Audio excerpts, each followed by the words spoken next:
নমস্কার বন্ধুরা, আমি শর্মিষ্ঠা কিচেনে সবাইকে স্বাগত। আজকে আমি আপনাদের সঙ্গে একটা মজাদার রেসিপি শেয়ার করব, আলু ভাজা। এটা আপনারা ডালের সঙ্গে মুখে দিয়ে খেতে পারেন বা চা কফির সঙ্গে। একদম নতুন ধরনের আর নতুন রকমের, খেতে একদম দুর্দান্ত। এই আলু ভাজাটা আপনারা না খেলে বুঝতেই পারবেন না যে কতটা সুন্দর আর ভালো। আপনারা ছোটদের স্কুলে টিফিনেও দিয়ে দিতে পারেন, তাহলে বাচ্চারা খুব আনন্দ করে খাবে আলু ভাজাটা। চলুন দেখে নিই কীভাবে বানাই।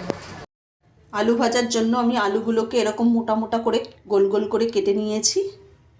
এবার আমি একটা ব্যাটার তৈরি করে নেব। আমি 3 চামচ বেসন দিয়ে দেব।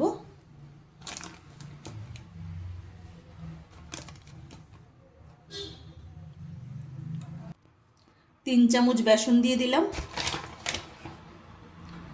এখানে আমি 3 চামচ ময়দা দিয়ে দিচ্ছি। 3 চামচ আমি ময়দা দিয়ে দিলাম। পরিমাণ মতো আমি নুন দিয়ে দিলাম।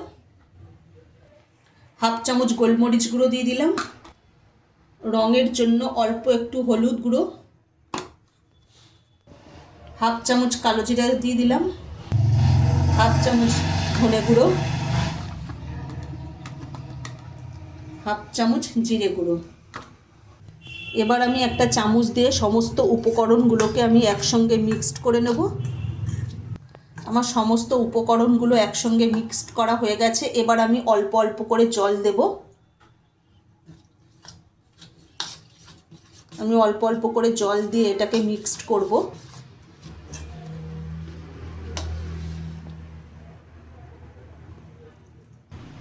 আমার ব্যাটারটা একেবারে রেডি হয়ে গেছে। আর ঠিক এরকম হবে, খুব ঘনও হবে না আর একদম পাতলাও হবে না, এরকম। আমি অল্প অল্প জল দিয়ে ব্যাটারটাকে তৈরি করে নিয়েছি। আপনারা একবারে বেশি করে জল দিয়ে দেবেন না, তাহলে পাতলা হয়ে যাবে।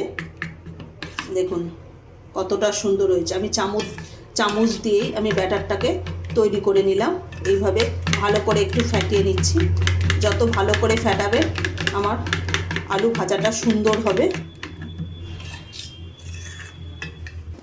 আমি গ্যাসটা ধরিয়ে কড়াইটা বসিয়ে দিয়েছি। কড়াইটা একটু আমি জল দিয়ে ধুয়ে নিয়েছি। কড়াইটা একটু শুকিয়ে গেলে তারপরে আমি এখানে সাদা তেল দিয়ে দেবো।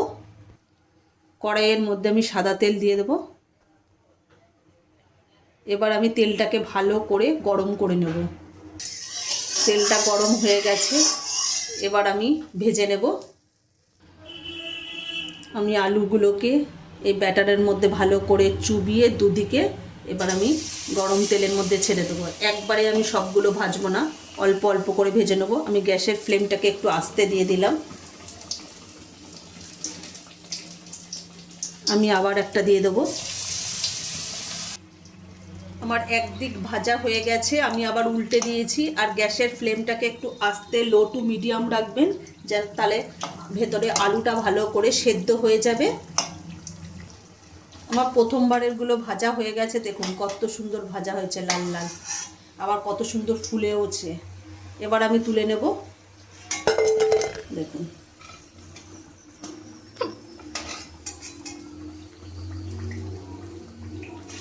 দেখুন এটা কত সুন্দর আবার ফুলেছে, পুরো একদম খাস্তা।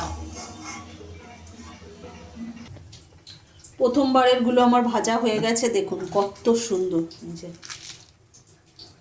একদম মচমচ করছে। আমার সমস্ত আলু ভাজা এখানে রেডি। আপনারা এইভাবে একবার বাড়িতে বানিয়ে খেয়ে দেখবেন, একদম দারুণ লাগবে। আর একদম ঘরোয়া উপকরণ দিয়ে আপনারা এই রেসিপিটা তৈরি করে নিতে পারবেন। আচ্ছা, যদি আমাদের এই আলু ভাজা রেসিপিটা যদি ভালো লেগে থাকে তাহলে লাইক, কমেন্ট, শেয়ার এবং সাবস্ক্রাইব করতে ভুলবেন না। আর অবশ্যই বাড়িতে বানিয়ে খেয়ে দেখবেন।